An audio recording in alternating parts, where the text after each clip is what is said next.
السلام علیکم ورحمۃ اللہ وبرکاتہ۔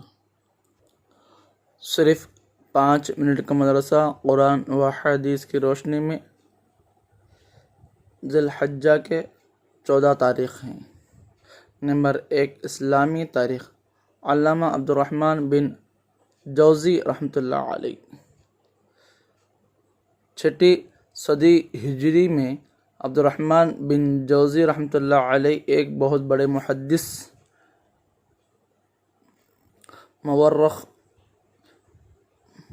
مصنف اور خطیب گزرے ہیں۔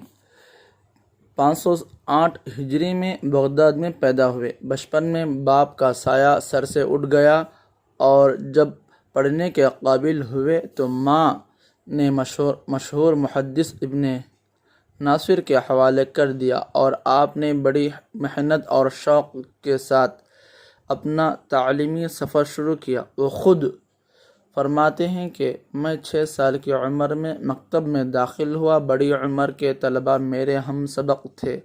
مجھے یاد نہیں کہ میں کبھی راستے میں بچوں کے ساتھ کھیلا ہوں یا زور سے ہنسا ہوں۔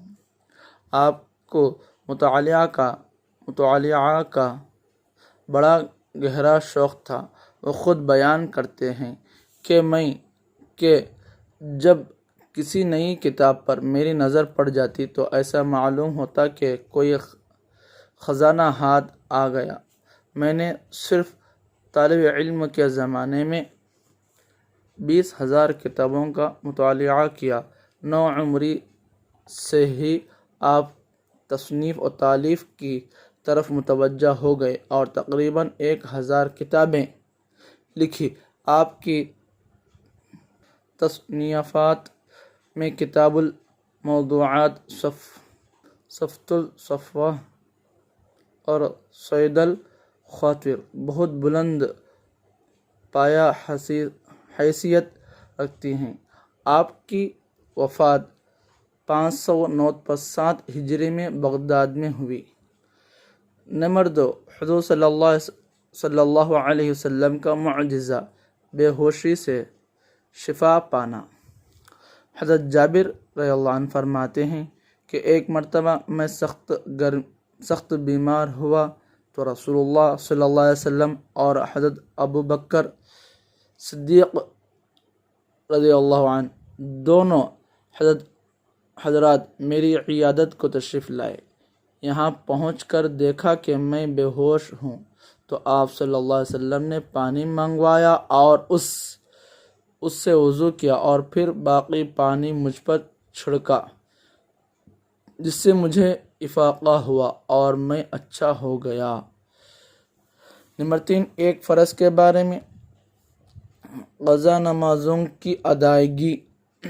رسول اللہ صلی اللہ علیہ وسلم نے فرمایا، جو کوئی نماز پڑھنا بھول گیا یا نماز کے وقت سوتا رہ گیا تو اس کا کفارہ یہ ہے کہ جب یاد آئے اسی وقت پڑھ لے۔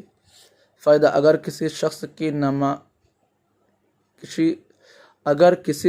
کی نماز کسی عذر کی وجہ سے چھوٹ جائے یا سونے کی حالت میں نماز کا وقت گزر جائے تو بعد میں اس کو پڑھنا فرض ہے۔ نمبر 4، ایک سنت کے بارے میں گناہوں سے بچنے کی دعا۔ گناہوں سے بچنے کے لیے یہ دعا پڑھیے: اللہم ارحمنی بتوکل معاصی ابدا ما ابقیتنی۔ ترجمہ: اے اللہ، جب تک میں زندہ رہوں مجھے گناہوں سے بچنے کی توفیق عطا فرما۔ نمبر 5، ایک اہم عمل کی فضیلت، مسجد کی صفائی کا انعام۔ رسول اللہ صلی اللہ علیہ وسلم نے فرمایا، جو شخص مسجد کا کوڑا کرکٹ صاف کرے گا اللہ تعالیٰ اس کا گھر جنت میں بنائیں گے۔ نمبر 6، ایک گناہ کے بارے میں، کفر کی سزا جہنم ہے۔ قرآن میں اللہ تعالیٰ فرماتا ہے، جو لوگ کفر کرتے ہیں تو اللہ تعالیٰ کے مقابلے میں ان کا مال اور ان کی اولاد کچھ کام نہیں آئے گی اور ایسے لوگ ہی جہنم کا ایندھن ہوں گے۔ نمبر 7 دنیا کے بارے میں، مال و اولاد دنیا کے لیے زینت ہے، زینت۔ قرآن میں اللہ تعالیٰ فرماتا ہے مال اور اولاد یہ صرف دنیا کی زندگی کی ایک رونق ہے، اور جو نیک عمل ہمیشہ باقی رہنے والے ہیں وہ آپ کے رب کے نزدیک ثواب اور بدلے کے اعتبار سے بھی بہتر ہے اور امید کے اعتبار سے بھی بہتر ہے، لہٰذا نیک عمل کرنے کی پوری کوشش کرنی چاہیے اور اس پر ملنے والے بدلے کی امید رکھنی چاہیے۔ نمبر 8 آخرت کے بارے میں، قبر کی پکار۔ رسول اللہ صلی اللہ علیہ وسلم نے فرمایا قبر روزانہ پکار کر کہتی ہے میں تنہائی کا گھر ہوں، میں مٹی کا گھر ہوں، میں کیڑے مکوڑوں کا گھر ہوں۔ نمبر 9 طب نبوی سے علاج، بڑی بیماریوں سے حفاظت۔ رسول اللہ صلی اللہ علیہ وسلم نے فرمایا جو شخص ہر مہینے 3 دن صبح کے وقت شہد چاٹے گا تو اسے کوئی بڑی بیماری نہیں ہوگی۔ نمبر 10 نبی صلی اللہ علیہ وسلم کی نصیحت۔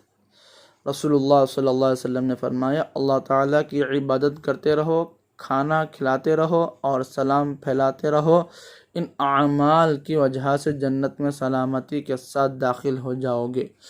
اللہ تعالیٰ جتنے باتیں کہیں سنیں ان سے زیادہ عمل کرنے کی توفیق عطا فرمائے۔ سبحان اللہ بحمدہ، سبحانک اللہم بحمدک، ونشہد ان لا الہ الا انت ونستغفرک واتوب الیک۔